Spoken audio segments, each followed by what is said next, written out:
My favorite thing about teaching special education is giving the students the opportunity to see, feel, and experience life as everyone else does.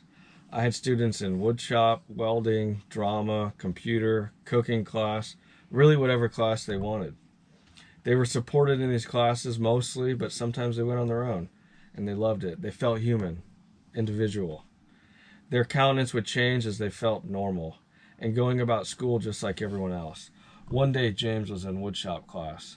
I know maybe not the best or safest idea with all the power tools around, but it was right next door to my class, and I figured if anything went wrong, I was right there, and we could get James out quickly and back to my class.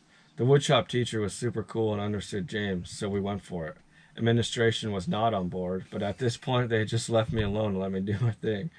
When I interviewed for the job, the principal asked me, "Why should I hire you?" And I responded, "Because you're never going to hear from me.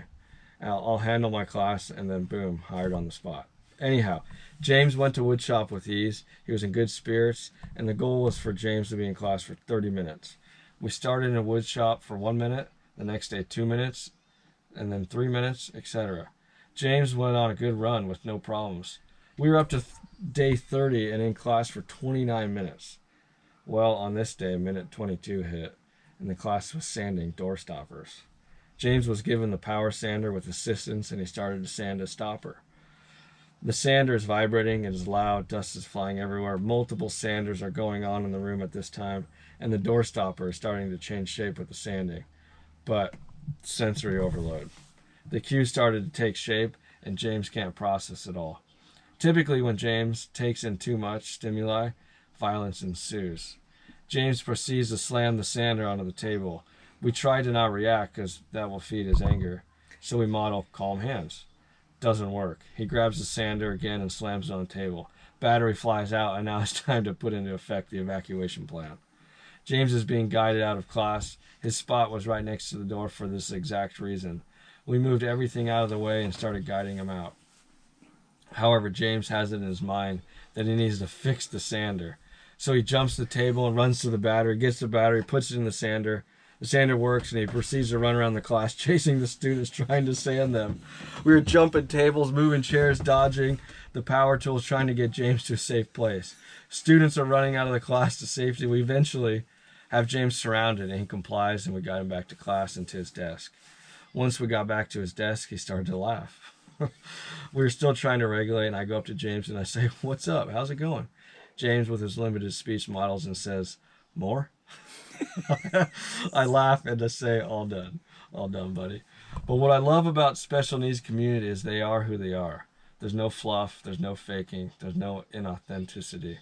They are who they are, and they are going to give that to everyone they come in contact with. They're going to do their best with what they got. It makes me think how much more special our days can be if we take off the mask and just be who we are.